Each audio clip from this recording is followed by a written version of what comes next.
Sisimulan ko pa lamang sana ang bagong kabanata ng aking buhay bilang isang bagong talagang direktora nang bigla na lang akong ginising, hinawakan, at kinalbo ng sarili kong biyenan sa kalaliman ng gabi. Ang dahilan niya, ang paniniwala niyang ang lugar ng isang babae ay sa bahay lamang, naklilingkot sa kanyang asawa. Sa sandaling iyon, kinuha ko ang hair clipper, inahitan ang mga natitirang buhok sa aking ulo, at may NGting sumulat ng aking resignation letter. At sa loop ng sumunod na 24 na oras, pinutol ko ang lahat ng dahibertsibara at itinulak ang buong pamilya ng aking asawa sa bingit ng kahirapan. Isang buhay na mas masahol pa sa kamatayan. Paano ang isang manugang na nagsikap at nagpakahirap para itaguyod ang buong pamilya ay naging isang demonyo? Maligayang pagdating, mga kaibigan, sa channel na Pusong Pinoy. Ngayon, inaanyayahan ko kayong pakinggan ang isang kwentong puno ng sakit, pagtitiis, at mga aral na magbibigay daan sa malalim na pagninilay. Kung ang kwentong ito ay umantik sa inyong puso, nakatulong sa inyong mas maunawaan ang inyong sarili, o may napulot kayong aral, mangyaring mag-iwan ng like, ay share ito, at mag-subscribe sa ating channel upang maging inspirasyon naming magbahagi pa ng mga makataong kwento araw-araw.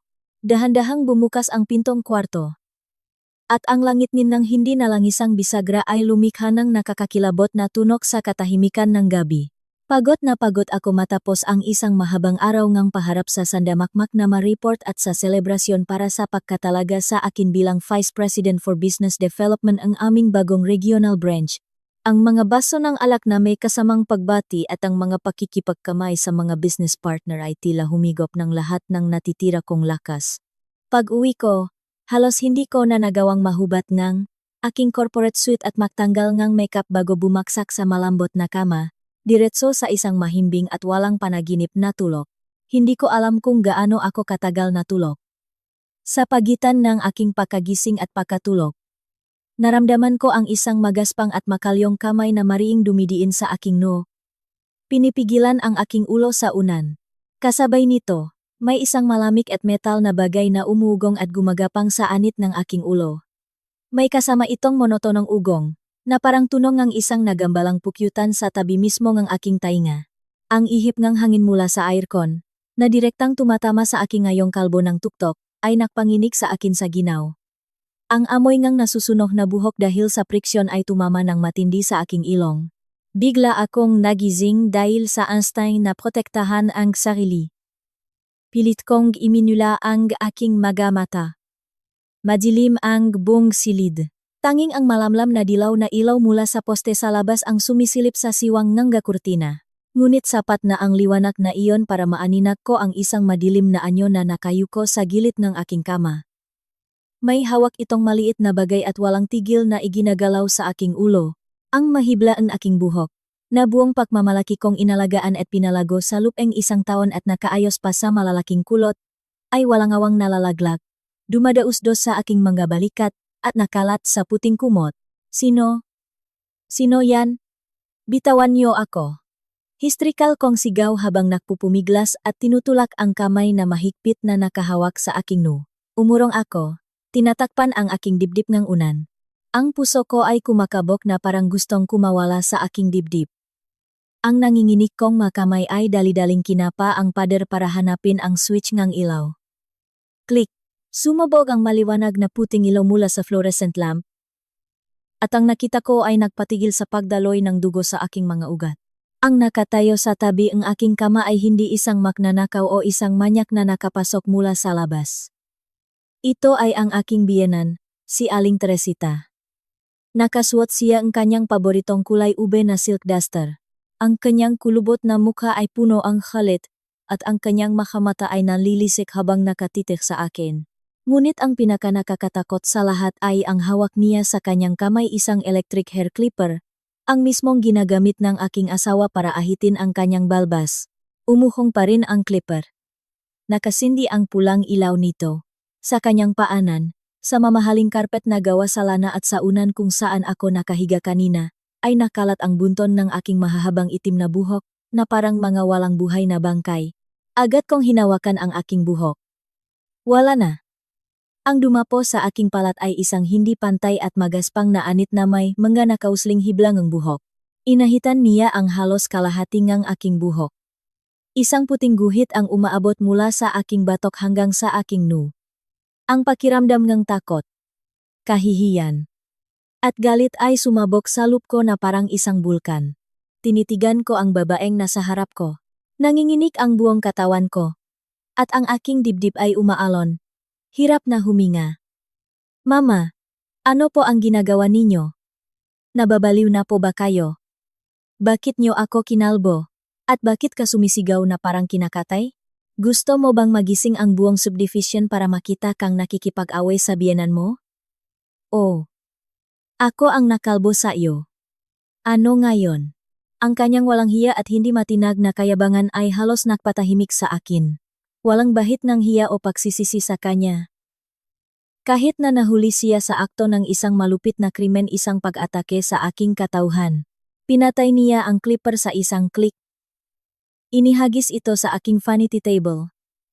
At nakrus ngam nga braso habang mataray akong tinitiknan. Katawan ko po ito.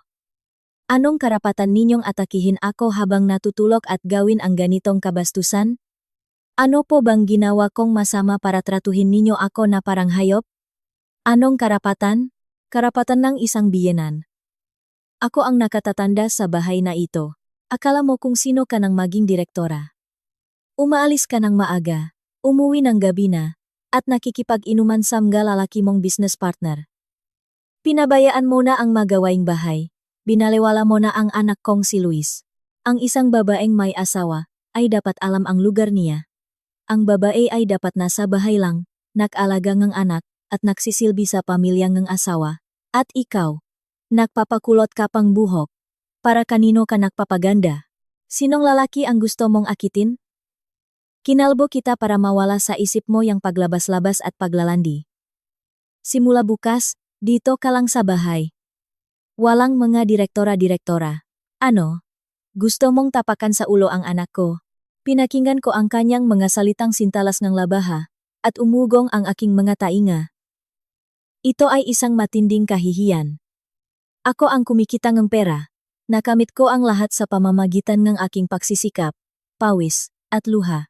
Itong apat na palapak na modernong bahay sa isang prestihiyosong subdivision sa Ayala, Alabang.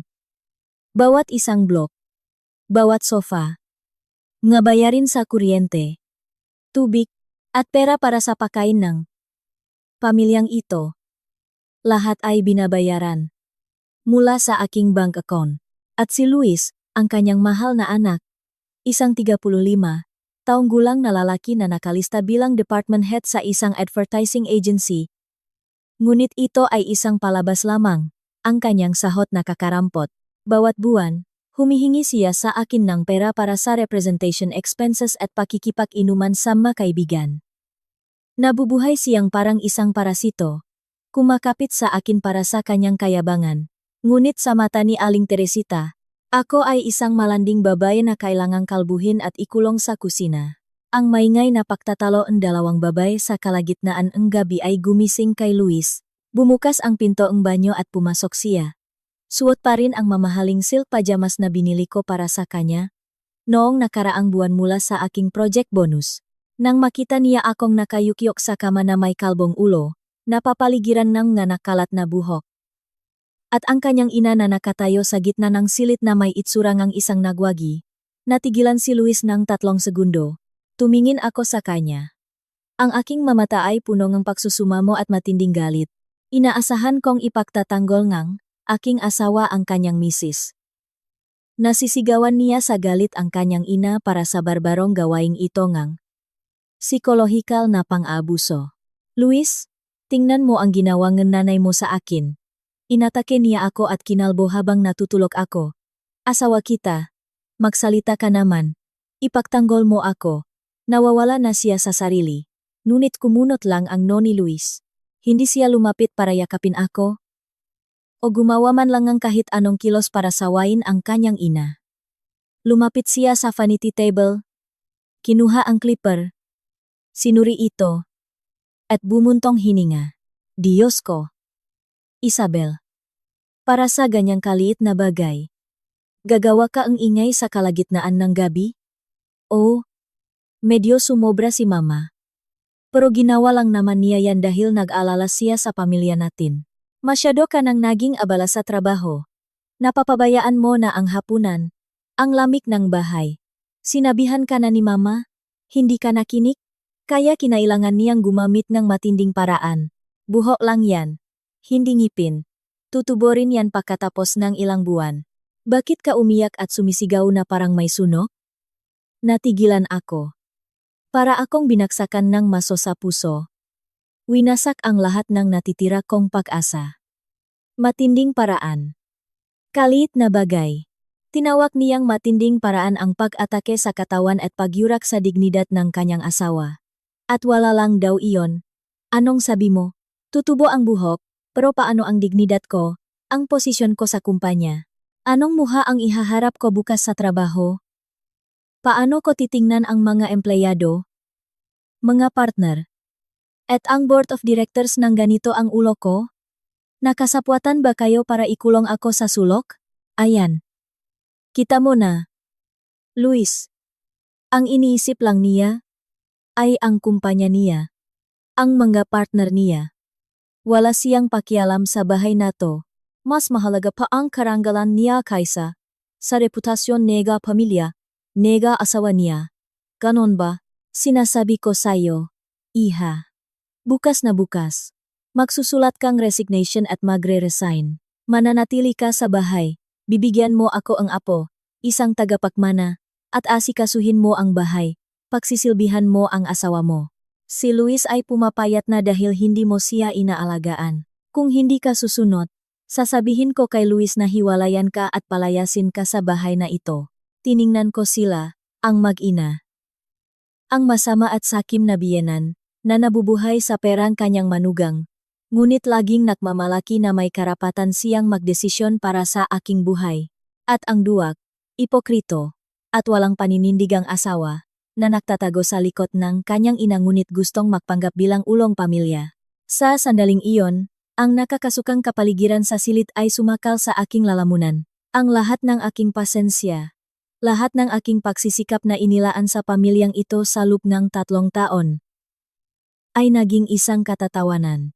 Sinubukan kong maging isang mabuting manugang. Bawat buwan, binibigyan ko si Aling Teresita ang 40,000 bilang baon. Bukod pa sa pera para sa mga groceries, binili ko ang lahat para kay Luis. Mula sa kanyang underwear hanggang sa kanyang sasakyan, para mapanatili niya ang kanyang imahe sa harap ng magkasamahan. Akala ko, kung magiging tapat ako, kung magsasakripisyo ako, maintindihan nila at pahahalagahan. Ngunit nakamali ako. Nakamali ako sa pinakamasakit na paraan. Ang aking masakripisyo, sa kanilang mga mata, ay isang bagay na dapat lang.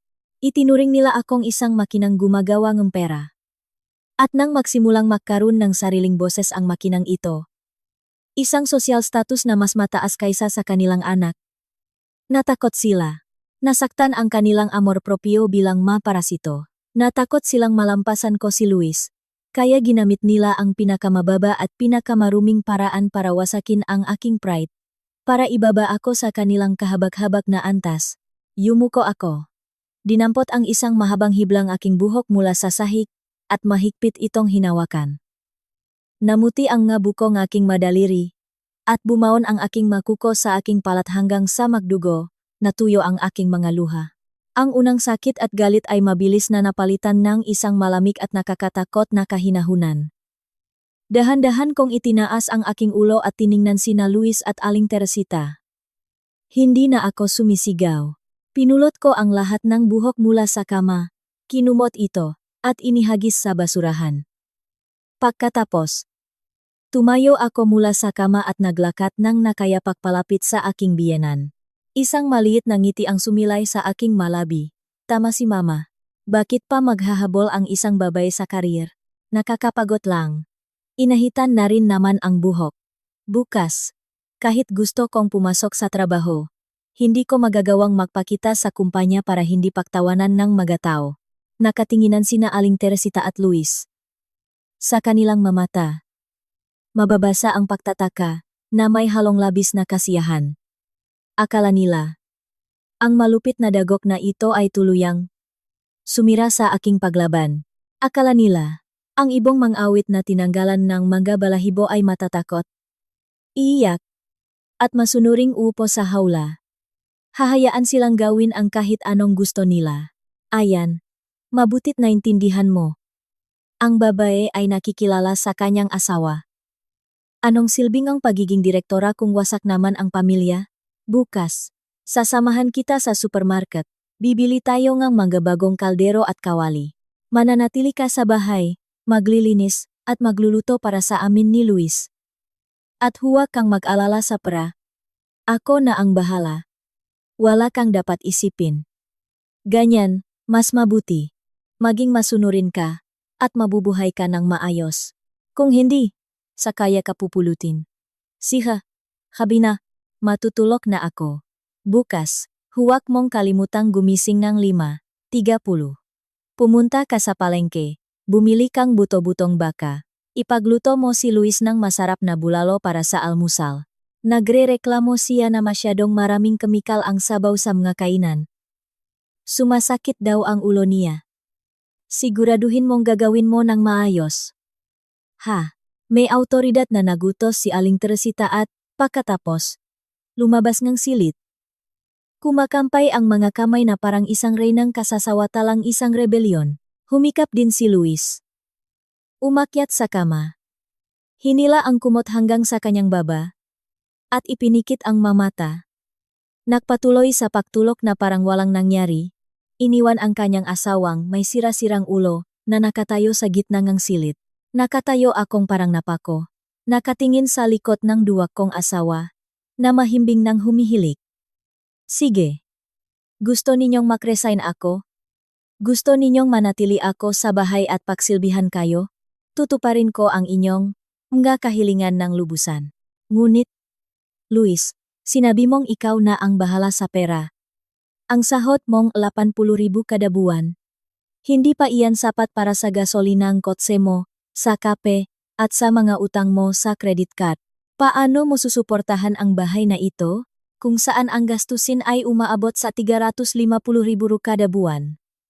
Mama, gusto ninyo en bulalo na luto en manugang? Sige, tingnan natin kung ano ang gagawin ninyo bukas ang umaga kapag walang laman ang inyong pitaka. Kapag hindi kayo bibigyan eng kahit isang kusing eng inyong manugang. Pumasok ako sa banyo at nilok ang pinto. Nakatayo sa harap ng malaking salamin. Tiningnan ko ang aking maputlang mukha. Ang aking buhok na inahitan na may malaking pangit na patse. Kinuha ko ang clipper na inihagis niya. Isinaksak ito. Muling umuhong ang tunok. Ako na mismo ang nakahit sa mga natitirang hibla. Nalaklak ang maka ito sa lababo. Nakahit ako hanggang sa making makinis ang aking ulo.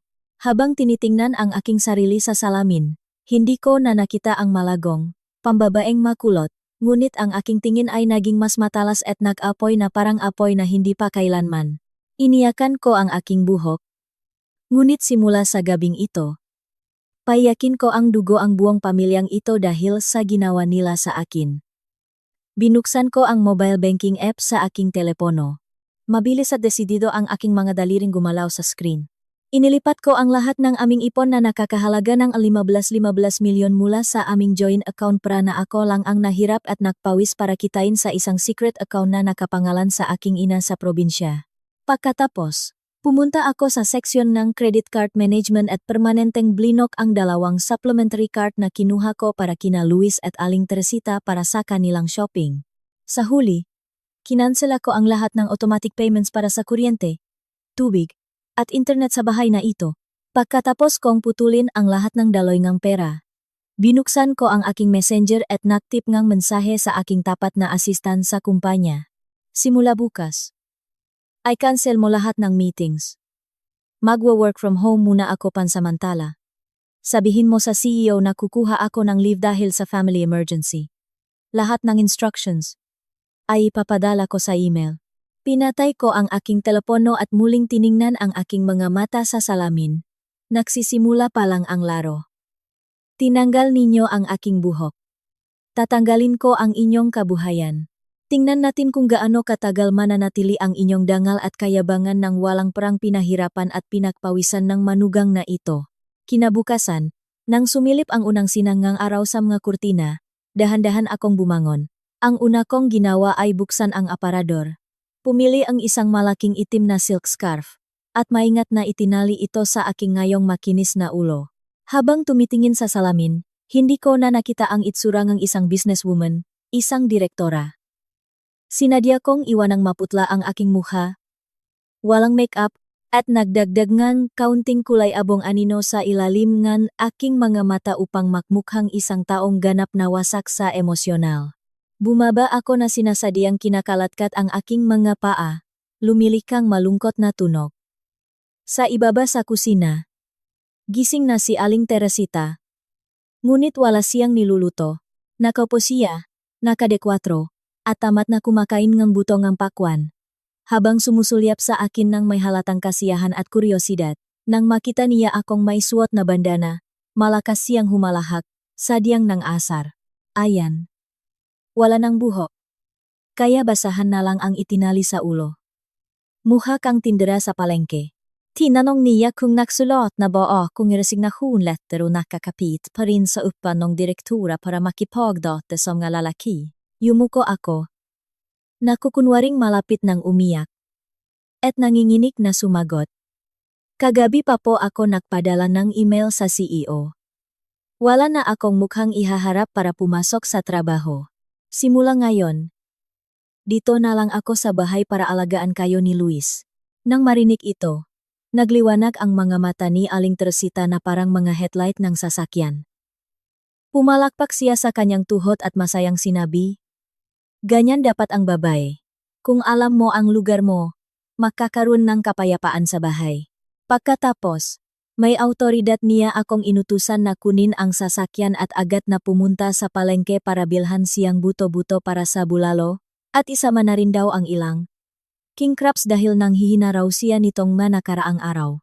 Tumanggo ako, ngunit habang kinukusot ang aking mga kamay, sinabi ko sa mahinang boses, "Sobra po akong umiyak kagabi kaya nahilo akong gayon. Para po akong himatajin.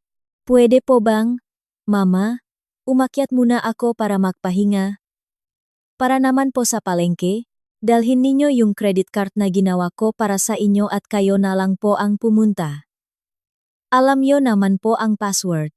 Nang marinig na siya mismo ang makakagamit ng card, tuwang-tuwa si Aling Teresita at hindi na pinansin ang aking itsurang parang walang buhay. Agad niyang kinuha ang branded na bag na dati kong ibinigay sa kanya at mayabang na lumabas ngang bahay.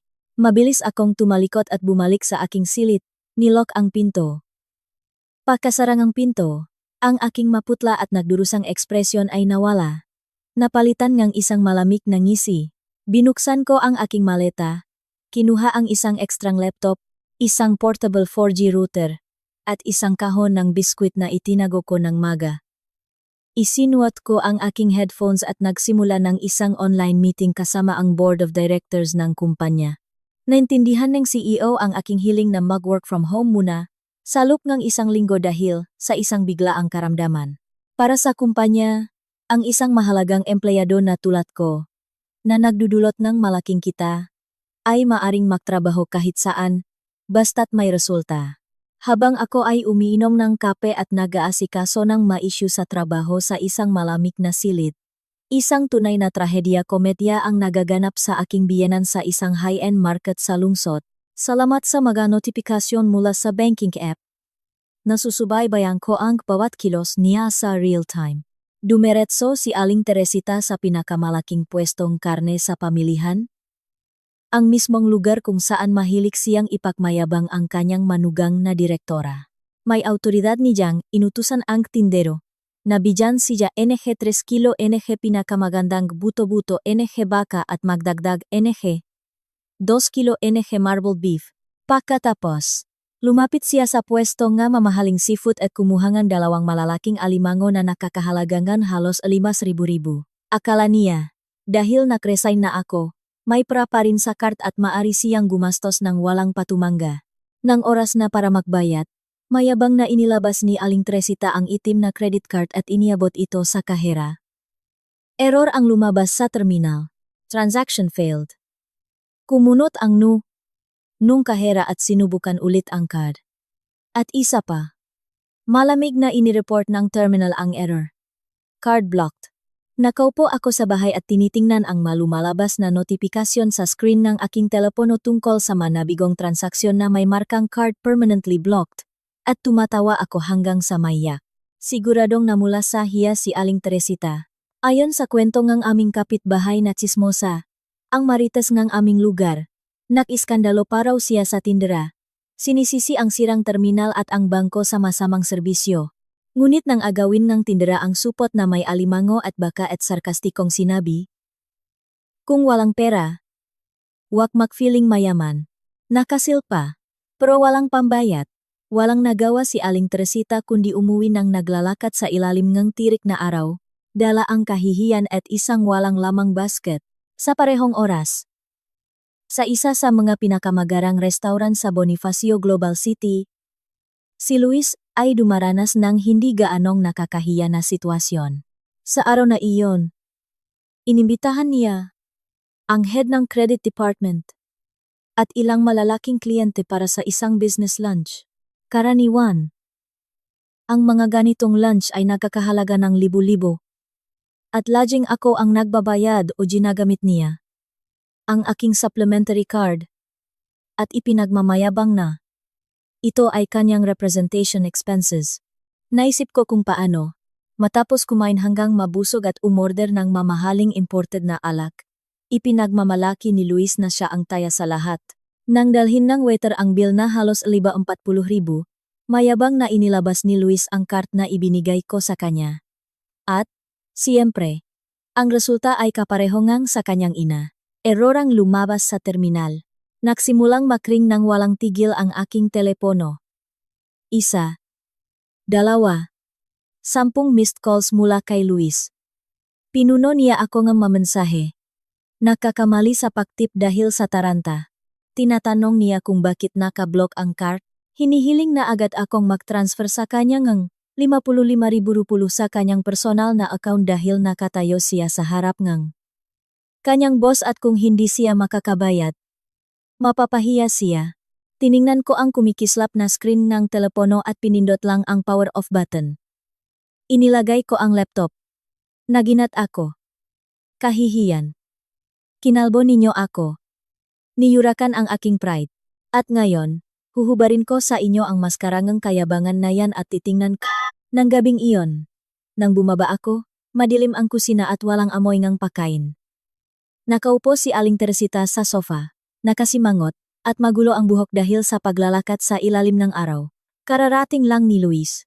Gusot ang kanyang damit, at pula ang kanyang mukha sa kahihiyan. Nang makita niya ako, sumugot siya na parang isang galit na hayop. Akmang sasampalin ako, ngunit natigilan nang makita ang aking malamig na titik. Umungol siya, tinatanong kung anong laro ang ginagawa ko sa pag-block ng card, na naging dahilan para mangutang siya sa kanyang makasamahan para lang mabayaran ang bill, at pinaktawanan pa siyang kanyang boss. Sumang-ayon din si Aling Teresita, nagrereklamo na sinadya ko siyang ipahiya, kaya tinawag siyang pulubingang gatindera sa palengke. Kalmado akong nagsaling ng isang basong tubig, uminom ng kaunti, at dahan-dahan. Sa pinaka-inosente at mahinang boses na kaya kong gawin, sinabi, "Kaninang umaga, tulad ng gusto ninyo, nagpasa ako ng resignation sa kumpanya." Nang makita nilang biglaan akong nag-resign, pansamantala nilang na-freeze ang aking sahod account para sa verification. At dahil wala na akong kumpirmadong kita, automatikong blinok ng bangko ang mga credit card para maiwasan ang panganib na hindi mabayaran. Kumindat ako. Tumingin kay Luis, at pilit na naglabas ng pekang luha. Inulit ang kanyang masalita kahapon. "Hindi ba't ikaw ang nagyayabang kahapon na ikaw na ang bahala sa pera? Hindi ba't si mama ang nagsabi na kailangan ko lang manatili sa bahay at maglinis? Ngayon, wala na akong trabaho. Hindi ko kayang pakainin ang sarili ko. Nakablock ang mga card. Saan ako kukuha ng para suportahan kayo ni mama? Simula bukas, lahat ng gastusin ay mukhang sasahot mong 60,000 na mapupunta, mahal kong asawa." Nang marinig ito, namutla si Luis na parang papel. Umatras siya at napaupo sa sofa. Ang kanyang pangakong ako na ang bahala sa pera ay isang hungkak na pajayabang lamang ng isang taong tiwala na ang aking account ay nasa kanyang disposisyon pa rin. Ngayon, nang bumaksak sa kanya ang hubat na katotohanan, naintindihan niyang ang kanyang sahot na 80,000 ay hindi sapat kahit para sa mabayarin sa utilities at gasolina. Tinakpan ko ang aking muha ang aking makamay at, kunwaring humahagulgol, tumakbo ako paakyat. Iniwan ang makina na nakaupo sa dilim. Ngayong gabi, matutulog silang gutom. Ngunit ang gutom ngayong araw ay isang maliit na paunang salita lamang. Ang tunay na dilim ay nagsisimula pa lamang bumalot sa walang hiyang pamilyang ito. Ang mga sumunod na araw ay lumipas sa isang nakakasukang, tensyonadong kapaligiran na maaring hiwain ng kutsilyo. Ang katotohanan na ang marangal na pamilyang ito ay nabubuhay sa perangang manugang ay lumabas sa pinakapangit na paraan. Sa simula ng buwan, dumating ang mga bayarin na parang mga hatol ng kamatayan. Ang bill ng kuryente para sa mainit na buwan ng Tagaraw ay umabot sa mahigit 5,000 dahil hindi pinapatay ni Aling Teresita ang aircon. Ang bill sa tubig ay halos iblutsing 000, kasama pa ang bayaran sa Asosyasyon du Internet at Cable TV. Tinipon ko ang lahat ng papel na ito at maingat na idinikit gamit ang magnet sa pinto ngang ref sa kusina, kung saan makikita ito ngang sinumang papasok. Nang gabing iyon, pag-uwi mula sa trabaho, nakita ni Luis ang bunton ng gabil at napangiwi na parang kumain ng maasim na prutas. Umakyat siya sa aking silid, kumatok, at inis na tinawag ako. Inihagis niya ang mabil sa mesa, hinihiling na bayaran ko agad ang maito, kung hindi ay puputulan sila ngang kuryente at tubig. At paano tayo mabubuhay? Tanong niya. Ako, na may suot pa ring bandana sa ulo, ay nakaupo sa sofa at kalmadong sumagot. Sinabi ko na, wala akong trabaho. Walang laman ang ma-account ko. Nasaan ang pramo? Ikaw ang magbayad. Bahay mo ito. Ina mo yan. Ikaw ang ulo ng pamilya. Dapat ikaw ang managot. Napipi si Luis. Sinabunutan niya ang kanyang sarili. Hinalungkat ang kanyang pitaka. At nakita ang ama niya 1,000 lamang. Si Aling Teresita, na nakatayo sa tabi, ay nabahala rin. Iminungkahi niyang kumuha si Luis ng cash advance sa trabaho. Ngunit sumigaw si Luis na nakuha na niya ang sahot para sa buwang ito noong nakaraang linggo para bayaran ang kanyang mautang sa inuman. Wala ng pera. Nakatinginan sila, at pagkatapos ay sa akin, na may tingin na pinahalong galit at pagsusumamo, ngunit tumalikot lang ako at pumasok sa aking silid. Isinara ang pinto at iniwan silang dalawa kasama ang kanilang nga utang. Kinabukasan, umabot sa sukdulan ang init sa Metro Manila. Umakyat sa 35 degrees Celsius ang temperatura. Tamang tanghali. Habang natutulog si Aling Teresita sa ilalim ng malamig na ihip ng aircon, may narinig na isang tuyong klik.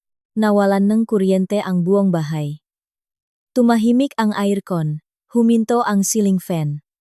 Ang 4 na palapak na bahay ay biglang naging isang higanteng sauna. Napabangon si Aling Teresita, tumutulo ang pawis sa kanyang noo.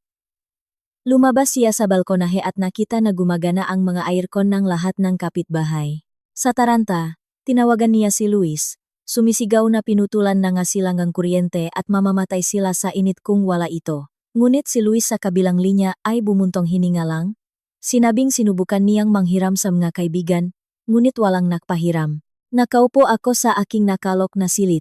Binuksan ang isang malaking rechargeable fan na maingat kong binili at sinarge 3 araw na ang nakalipas. Sa aking mesa ay may isang maliit na styrofoam box na may yelo, ilang lata ang soda, at mga sariwang prutas. Isinuot ko ang aking noise-cancelling headphones at kalmadong nagtrabaho gamit ang aking personal na 4G router. Sa labas ng pinto, malinaw kong naririnig ang hindi mapakaling mayapa ni Aling Teresita. Ang tunog ng kanyang pamaypay, at ang kanyang masumpa sa panahon, sa Meralco, at, siyempre, sa kanyang manugang. Ngunit hindi doon natapos ang bangungot. Nang gabi, gustong mahugas ni Aling Teresita para kahit paano ay makpalamig. Ngunit nang buksan niya ang gripo, walang lumabas na kahit isang patak. Pinutulan din sila na tubig dahil sa hindi pagbabayad. Ang buong bahay ay naiwan ng walang malinis na tubig. Ang init. Ang malakit na pawis. Nagsimulang bumaho ang banyo. Nang umuwi si Luis ng gabing iyon, mukha siyang pulubi. Basang-basa ang pawis ang kanyang damit. At pagod na pagod ang kanyang mukha. Binuksan niya ang ref para humanap ng tubig, ngunit amoy singaw lang ang lumabas. Ang manatirang pagkain ay nagsisimula ng mabulok at umasim. Si Aling Teresita ay nakaupo sa sahig para mas malamig, at ngumungiya ngang tuyong instant noodles dahil walang mainit na tubig. Nang makita niya ang kanyang anak, humagulgol siya na parang bata, nakrereklamo na ang bahay ay naaking impyerno. Sagali, sumugod si Luis sa aking pinto at sinimulang kalampagin ito engga kanyang magakamaw. Sumisigaw siya na tigilan ko na ang pagpapanggap, na alam niyang mayroon akong mga tinatagong pera, at hinihiling na ibigay ko agad ang pera para sa mga bayarin. Kung hindi ay sisirain niya ang pinto. Kalmado akong lumabas, bahagyang binuksan ang pinto. Ang mainit na hangin at maasim na amoyng pawis ay tumama sa aking mukha. Ngumisi lang ako at may ganap na kawalang interes na sinabi. Tinatagong pera. Bawat sentimo na kinita ko ay inilagay sa bahay na ito, sa sasakyan para sayo, sa mga masasarap na pagkain para sa nanay mo. Noong nagtatrabaho ako, tinawag ninyo akong malandi, kinalbo, at pinilit mag-resign. Ngayon na sumunod ako at naging walang silbi, hinihiling ninyo na ang isang walang silbing tao ay maglabas ng pera. Ang mamatatalinong tulad ninyo, sa probinsya namin, tinitirador. Akmang sasampalin ako ni Luis, ngunit hindi man lang ako kumurap. Tumingin ako diretso, sa kanyang mamata. Hinahamon siya. Sinabi kong sige, saktan niya ako, patayin.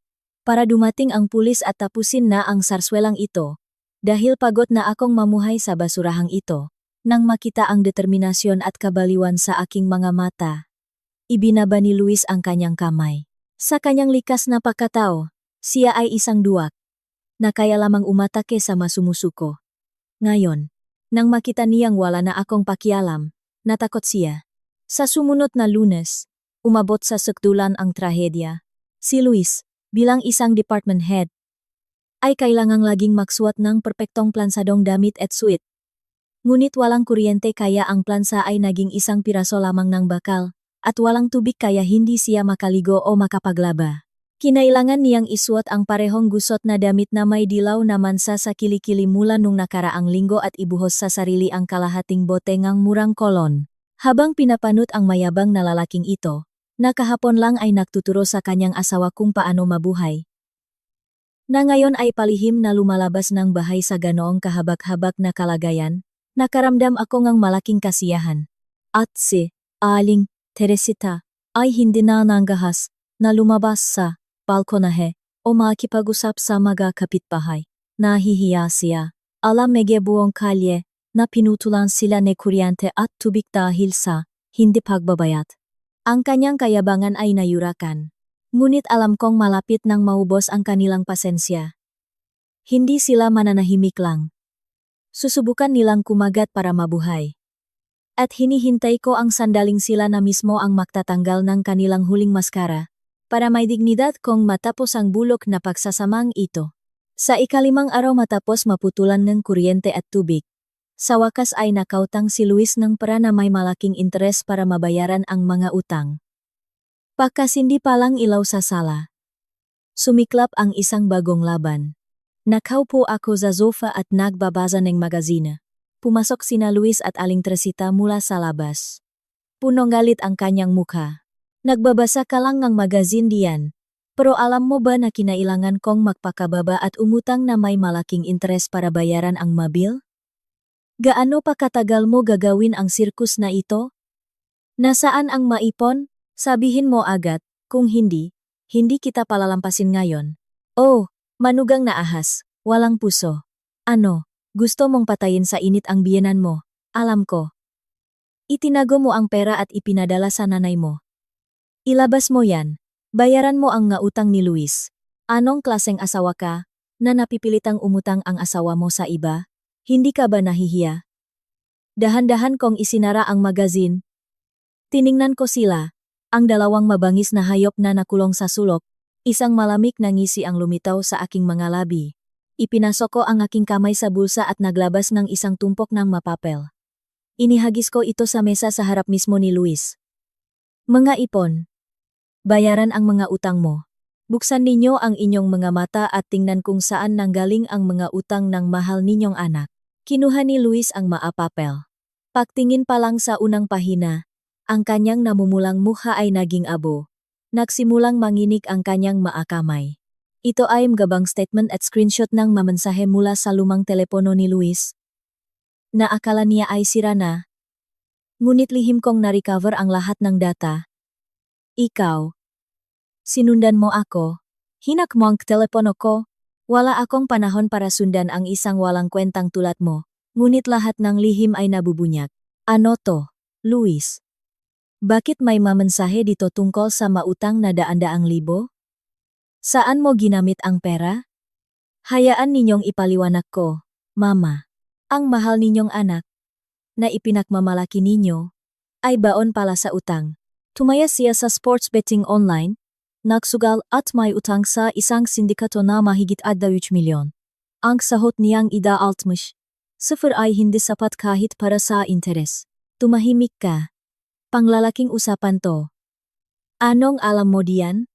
Panglalaking usapan. Ang pagsuporta sa kabit? Panglalaking usapan din ba yon? Mama. Tingnan ninyo kung sino ang tinatawag ng anak ninyo na mahal na asawa. Kung kanino siya nagpapadala ng 50,000 kada buwan para sa mga branded na bag at mga biyahe. Habang kayo ay nakasuot ng luma ninyong duster dito sa bahay, ang kabit niya ay gumagastos ng perang pinahirapan at pinakpawisan ng inyong manugang. Inagaw ni Aling Teresita ang mga papel kay Luis. Tinitigan niya ang mga litrato kung saan yakap-yakap niya ang isang bata, bulgar na babae sa isang hotel, at ang mamensahe tungkol sa money transfer na may caption na regalo para sa mahal ko sa spa at binilhan ni Mr. si Mrs. ng bag. Napahawak siya sa kanyang dibdib. Luis, ikaw. May kabit ka. Nagsinungaling ka sa akin. Sinabi mong may business trip ka. May utang kang milyon-milyon sa mga tao. Saan ako kukuha ng ganoong kalaking pera para bayaran ka? Mama, huwag ninyong pakinggan ang bali na yan. Siya ang may kasalanan ng lahat. Palagi siyang wala sa trabaho. Pinabayaan ang bahay. Nagsawa ako. Kaya nahanap ako ng alis sa iba. Kung naging mabait at maalaga siyang asawa, hindi ako masasangkot sa lahat ng ito. Asawa ka, obligasyon mong makibahagi sa aking responsibilidad. Ilabas mo ang maipon at bayaran mo ang mautang ko. Humalakhak ako. Ang aking tawa ay umalingaw-ngaw sa sala. Mapait at puno ng pang-alipusta. Responsibilidad? Luis, may konsensya ka ba? Anong karapatan mong humingi sa akin ng pera? At tungkol sa pera, 2 buwan na ang nakalipas. Ang magintong alahas na bigay sa akin ng mamagulang ko noong kasal natin ay biglang nawala sa safe. Akala ko magnanakaw. Magre-report na sana ako sa pulis. Ngunit kahapon, nang mabasa ko ang usapan ninyo ngang babaeng yon, naintindihan kong ikaw pala. Ang magnanakaw na nakpanggap na asawa, ang sumira sa safe at nagnakaw ngang 10 gintong alahas para ibigay sa kabit mo. Ano? 10 alahas? Luis, ninakaw mo ang maginto niya? Nababaliw ka na ba, anak? Kung magre-report siya sa pulis, makukulong ka. Maglalakas loob kang mag-report, asawa mo ako. Ang maari-arian sa bahay ay common property. Kinuha ko lang para sa isang agarang pangangailangan. Hindi yon pagnanakaw. Huwag kang gumawa ng iskandalo. Kung ikukulong mo ako sa sulok, papatayin kita. Lumapit ako sa kanya. Ang aking titik ay parang 2 punyal na tumusok sa kanyang kaduwagan. Patayin. Subukan mo. Sa tingin mo, takot pa rin ako sa pamilyang ito. Isang biyenan na parang daga na kinalbo ako sa gabi. Isang asawang parasito, magnanakaw, sugarol, at manloloko. Makasuklam-suklam kayong parasito.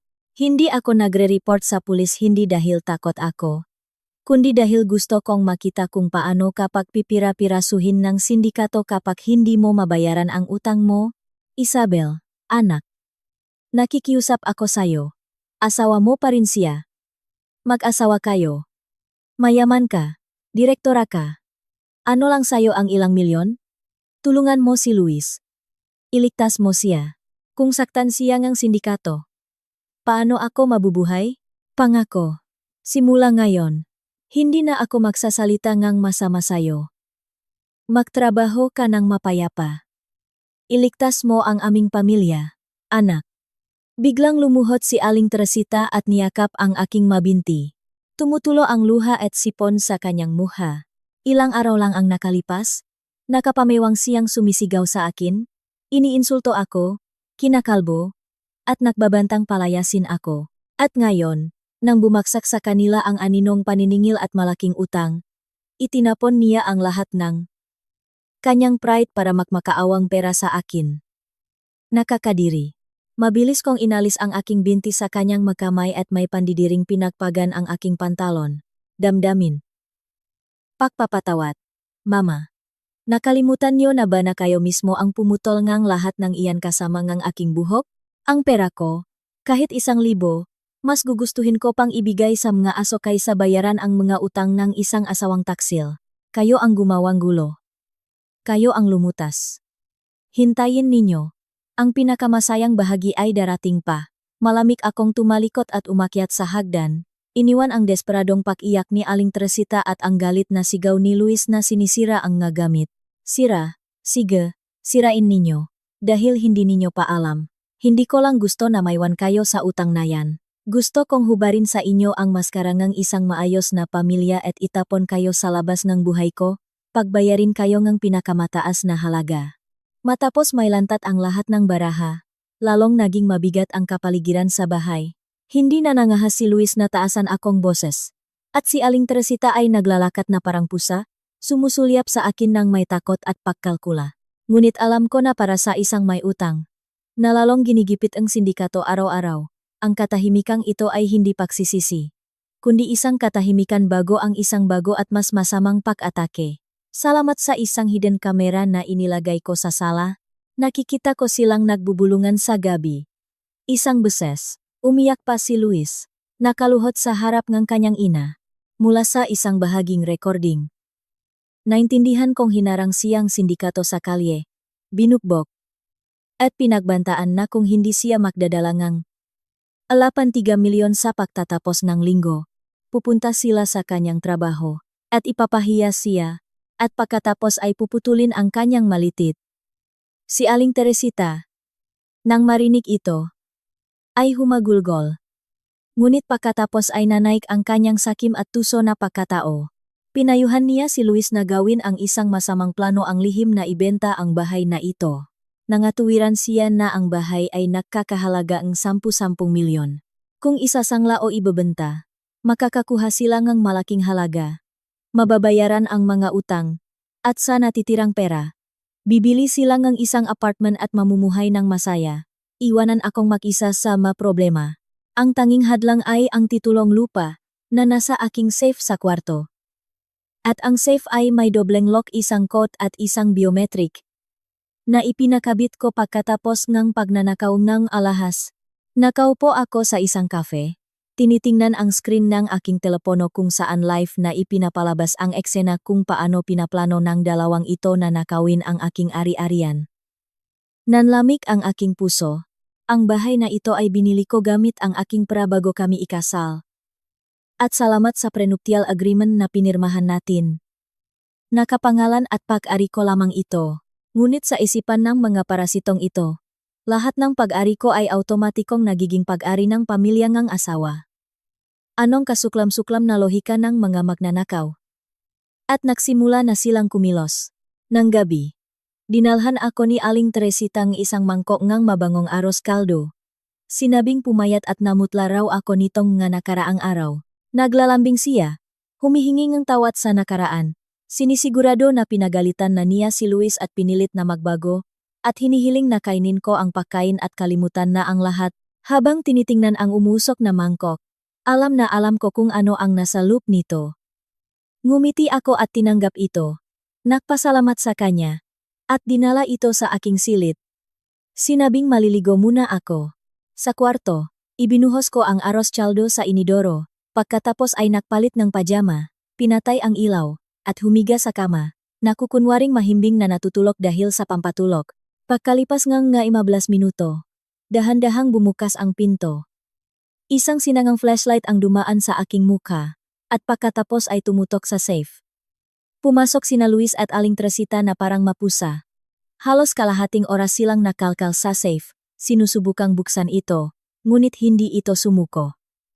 Sa wakas, may narinig na isang mahinang tunog, at bahagyang bumukas ang pinto.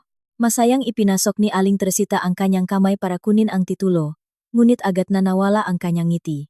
Walang laman ang safe sa loob, walang madokumento, walang mahahalagang bagay.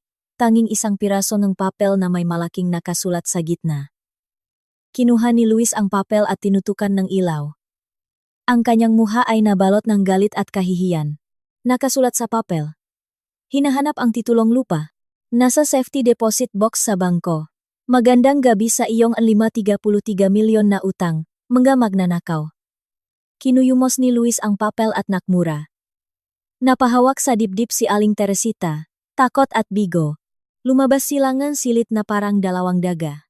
Kinabukasan. Bumaba ako na nasa magandang mood.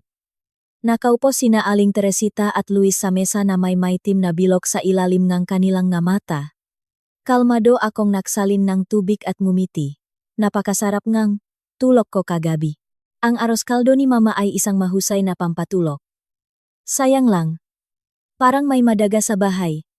Buong gabi may kumakaluskos at kumakatok. Nang marinig ito, yumuko si Luis sa kanyang platong noodles, at nabitawan ni Aling Teresita ang kanyang chopsticks. Naintindihan nilang alam ko ang lahat at pinaglalaruan ko sila na parang pusa at daga. Ang sitwasyon ay walang labasan. At kapag ang isang aso ay nakulong sa sulok, nagsisimula itong mangagat sa pinakamasamang paraan.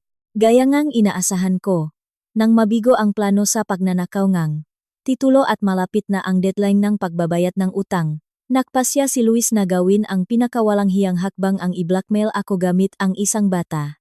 Noong Sabado ng hapon, nagdidilik ako nga orkidya sa hardin nang may nagdoorbell ng paulit-ulit. Binuksan ko ang gate at nakita ang isang kasuklam-suklam na eksena. Hinihila ni Luis ang dalawang malalaking maleta, habang inaalalayan ang isang batang babae. Ito si Vicky, ang kanyang kabit. Nakasuot siya niyang isang masikip na pulang damit na nagpapakita niyang kanyang malaking tiyan. Lumabas si Aling Teresita mula sa bahay, at nang makita ang tiyan ni Vicky, nagliwanag ang kanyang mga mata. Si Luis, pagkatapos umubo, ay may autoridad na nagsabi, "Isabel, hindi ko na itatago. Ito si Vicky, ang babaeng mahal ko, at ang pinakamahalaga. Dinadala niya ang aking anak, ang tagapakman ng ating pamilya. Nasa ika-4 na buwan na siya." Nang marinig ang salitang tagapakmana, nakalimutan ni Aling Teresita ang lahat ng hiya. Lumapit siya kay Vicky, hinahaplos ang kanyang tiyan at sinasabi, "Anong laking biyaya? Sa wakas, makakaroon na ng tagapagpatuloy ang ating pamilya." Nakatayo ako, nakakrus ang mga braso, at malamig na pinapanot ang sarswelang ito. Alam kong dahil sa problema sa pamilya ni Luis dahil sa alak at pagsusugal kaya hindi kami magkaanak. At ngayon, nagdala siya ng kung sinong babae at isinisi sa akin ang lahat. Hiningi ni Luis na pumayag ako sa annulment. Nagbigay siyang kondisyon. Kung hindi ka nalalaban sa korte para mapabilis ang proseso at iwan mo sa amin ni Vicky ang bahay na ito, hindi na kita guguluhin. Kung lalaban ako, ipapahiya niya ako sa buong mundo bilang isang bahok at masamang babae. Nakakatawa. Isang manloloko at may utang. Ngayon ay nagdala pa ang kabit para agawin sa akin ang aking bahay. At nagpapanggap pa na binibigyan niya ako ang pabor. Hindi rin nagpahuli si Vicky. Hinahaplos ang kanyang tiyan at sinasabi na hindi kasalanan ng pag-ibig. Ang may kasalanan ay ang hindi marunong magpanatili nga asawa. Sigurado siyang ang kanyang pagbubuntis ang kanyang alas, na magbibigay daan sa kanya para maging may-ari ng bahay na ito. Hindi ako sumiga o nakipagaway. Dahan-dahan akong lumapit kay Vicky. Ang aking tingin ay napako sa kanyang tiyan. Ang aking kutob bilang babae ay nagsasabi sa aking may mali. Buntis ang 4 na buwan, ngunit nakasuot ang napakataas na takong, Amoy na amoy ang pabango, at ang kanyang tiyan ay mukhang hindi natural na malaki at matigas. Ngumisi ako at sinabing ito ay isang seryosong usapin, at kung ang bata ay talagang kay Luis, papayag ako sa annulment, ngunit may isang kondisyon. Kailangang manirahan muna si Vicky dito sa amin para makita ko kung paano siya alagaan ni Luis. At kailangan kong oras para kumonsulta sa isang abogado tungkol sa pahahati ng ari-arian. Natuwa sina Luis at Aling Teresita.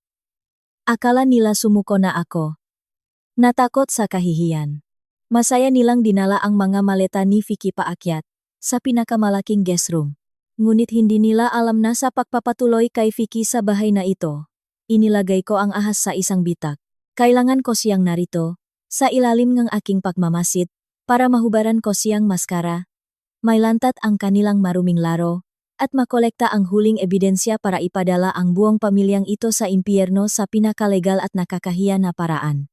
Gusto nilang maglaro na masayang pamilya. Sige. Gagawin kong entablado ang bahay na ito para sa pinakamalaking trahedya na kanilang buhay. Ang pagdating ni Vicky ay mabilis na ginawang isang sirko ang bahay. Siya, gamit ang estado ang ina ang tagapakmana, ay kumilos na parang may-ari. Si Aling Teresita ay abala sa kanya na parang isang reyna. Nagluluto ang nga, masasarap na pagkain. Si Luis ay sunod-sunuran sa kanya, nagpapanggap na isang huwarang ama. Isang umaga, habang nagtatrabaho ako sa aking laptop sa kusina, si Vicky, na nakasuot ng isang lantat na silk negligi, ay umupo sa tapat ko at, habang naglilinis ng kuko, ay bumuntong hininga. Hay, ang hirap palang makbuntis. Isabel, siguro hindi mo maintindihan ang sagradong pakiramdam na ito. Kawawa ka naman. May pera ka nga. Pero mag-isa kang natutulog. Ako, na hindi tumitingin mula sa screen, ay malamig na sumagot. Mas mabuting matulog mag-isa na may malinis na konsensya kaysa sa isang parasitong nabubuhay sa gastos ang isang babae at nag-akalang siya ay isang milyonaryo. At ikaw, kung nahihirapan ka, mas mabuting magpahinga ka, baka mawala pa ang iyong puhunan. Ang kapal mo. Nainggit ka lang dahil kaya kong makaanak na lalaki. Nanggako sa akin si Luis na pagkatapos ng annulment. Sa amin na ng anak namin ang bahay na ito. Kaya mag-impake ka na at umalis. Tama si Vicky. Sabat ni Aling Teresita. Kung hindi ka makapag-anak, magbigay daan ka sa iba. May malakas na kalaboh kong isinara ang laptop. Mama, kung hindi ako nakakamali, bahay ko po ito. Ang titulo ay nakapangalan sa akin. Pinapasok ko siya dito para makaroon kayo ng pagkakataong alagaan ang inyong kaligayahan, hindi para maging biyenan ko siya. At ikaw, Vicky, lumapit ako sa kanya at, yumuko. Tinitigan ang kanyang tiyan. Narinig ko. Sa ika-4 na buwan, halos hindi pa halata ang tiyan. Bakit ang sayo ay napakalaki at matigas, na parang may unan kang inilagay, at napaka-komportable mong maglakad sa 10 sentimetrong takong para sa isang babaeng naglilihi. Anong pinagsasabi mo? Sigaw ni Vicky. Hinawakan ang kanyang tiyan. Iba-iba ang bawat tao. Malaki ang tiyan ko dahil malusok ang anak ko. Mama, sinusumpa niya ang anak ko. Anong iniisip mo? Mangkukulam? Sigaw ni Aling Teresita. Subukan mo lang saktan ang apo ko. Papatayin kita. Luis, halika dito. Gustong patayin ng asawa mo ang anak mo. Malakas akong tumawa. Huminahon kayo. Mama, hindi ko siya sasaktan. Baka mahulog pa ang unan. Hindi magiging masaya. Gusto ko lang kayong bigyan ng babala. Nag-alaga kayo ng ahas sa inyong dibdib. Mag-ingat kayo. Baka mawalan kayo ng bahay at hindi pa makita ang inyong apo. Kalmado akong umakyat sa aking silid. Iniwan ang kanilang nasigaw at sumpa. Binuksan ko ang app sa aking telepono na konektado sa mga hidden camera. Sa screen, nakita ko si Vicky, nakasandal kay Luis, umiiyak. Ngunit ang kanyang mga mata ay maingat na sinusuri ang bahay. Nagpadala ako ng mensahe sa aking kaibigan. Isang private detective. Napabilisin ang investigasyon tungkol kay Vicky. Lalo na ang kanyang mabagbisita sa mga gynecologist. Kailangan ko ang resulta sa loob ng 48 oras. Ang aking mga hinala ay nakumpirma. Pagkalipas ng eksaktong 48 oras, nakatanggap ako ng mensahe mula sa detektif. Ipinadala ko na sa email. Tingnan mo agad. Malaking sorpresa ang naghihintay. Nakulong ako sa opisina at binuksan ang file. Sa screen ay lumitaw ang mga litrato, audio recording, at medical certificate. Habang tinitingnan ko, lalong lumalawak ang aking ngiti. Si Vicky, na taga-probinsya at hindi nakapagtapos ang pag-aral, ay isang high-class escort pala. Ngunit ang pinakamahalaga ay ang medical record mula sa isang pribadong klinika. 3 beses na siyang nakpa-abort sa nakaraan, na nagdulot ng mega komplikasyon at secondary infertility. Halos imposible siyang magbuntis ng natural. Kaya saan nanggaling ang tiyan na yon? Ay play ko ang isang maikling video na kuhang detektif. Nakaupo si Vicky sa isang kafe kasama ang mismong sindikato na pinakakautangan ni Luis ng pera. Huwag kang mag-alala, sabi niya. Tanga si Luis. Naglagay ako ng silikone na unan. Ipinakita sa kanya ang pekeng ultrasound. At naniwala siya. Ang nanay niya. Gustong-gusto nga apo kaya nahulog din sa patibong. Kinukumbinsi ko siyang pilitin ang asawa na pumirma sa annulment at ibigay ang bahay. Kapag nakuha na natin ang bahay, ibebenta natin. Babayaran ka. At pahahatian natin ang matitira. Humalahak ang miyembrong sindikato. Magaling.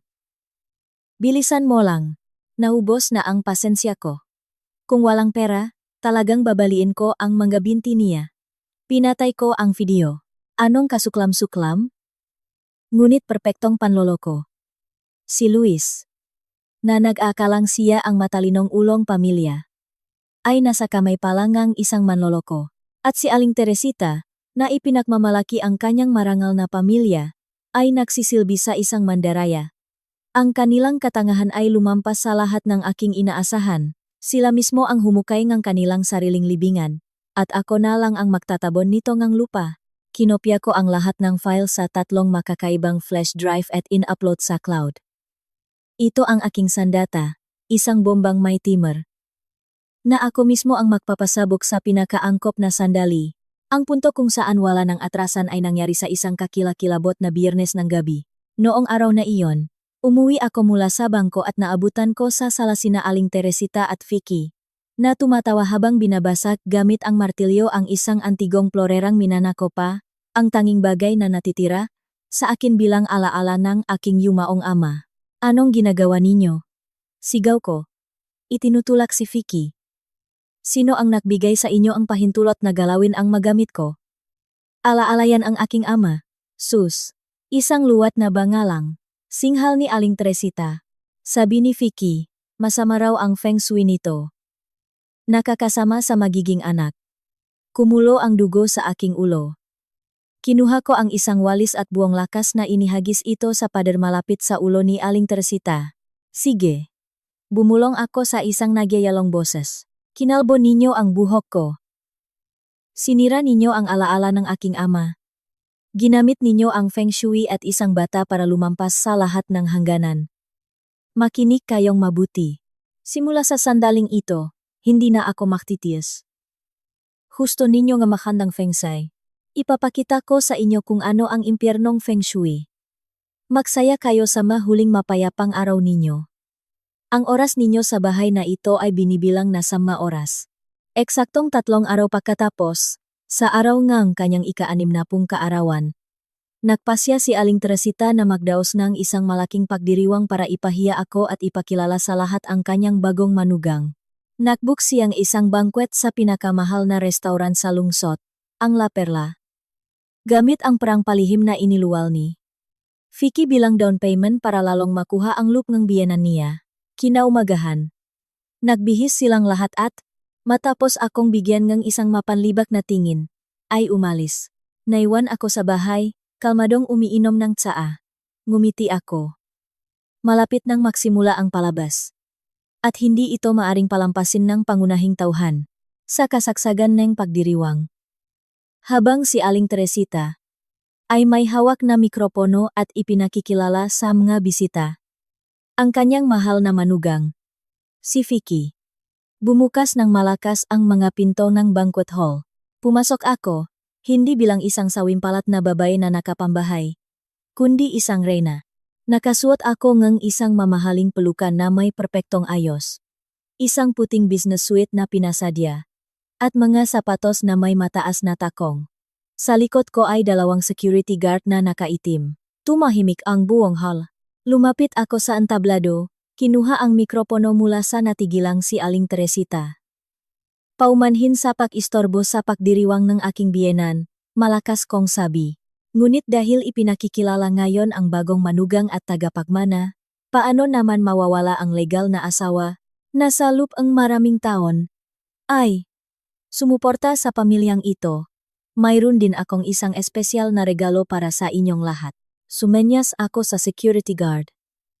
Isinaksak niya ang flash drive sa projector. Sa malaking screen, lumitaw ang unang video. Tinatanggal ni Vicky ang silikone na unan mula sa ilalim ng kanyang damit at tumatawa habang pinag-usapan nila ni Aling Teresita kung paano nila niloloko si Luis. Nagkagulo ang hall. Gulat na gulat ang nabisita. Si Luis, na namumula sa galit, ay lumapit kay Vicky at pinunit ang kanyang damit. Inilantat ang pekeng unan.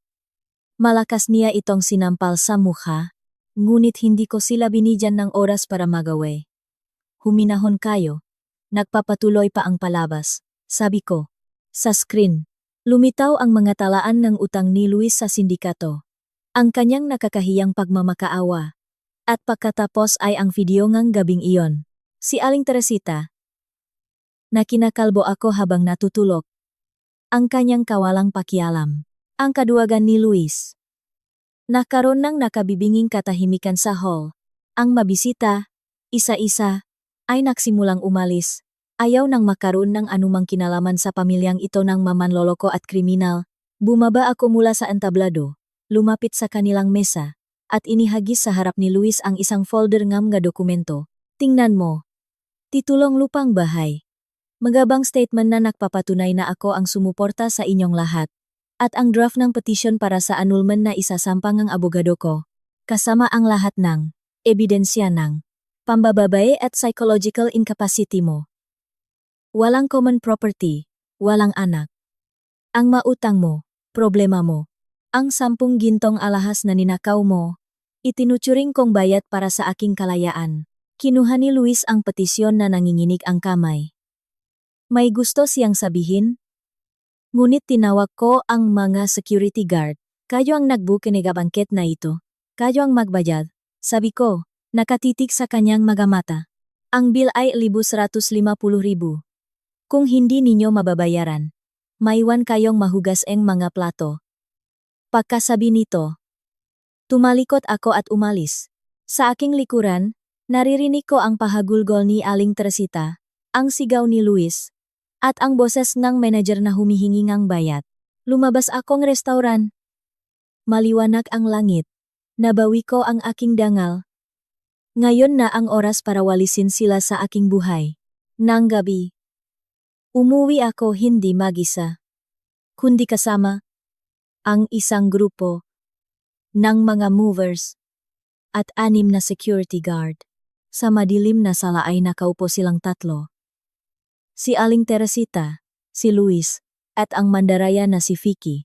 Binibigyan ko kayo ng 30 minuto para kuning ang inyong gimiga personal na gamit at tumalis sa aking bahay. Malamig kong gisabi.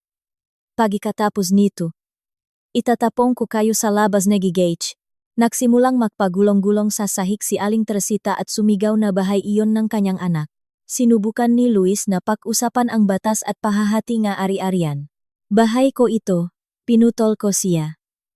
Nasa akin ang titulo at ang prenuptial agreement natin. At ikaw ay isang magnanakaw at manloloko. Gusto mong batas? Ideal ko ang numero ng pulis.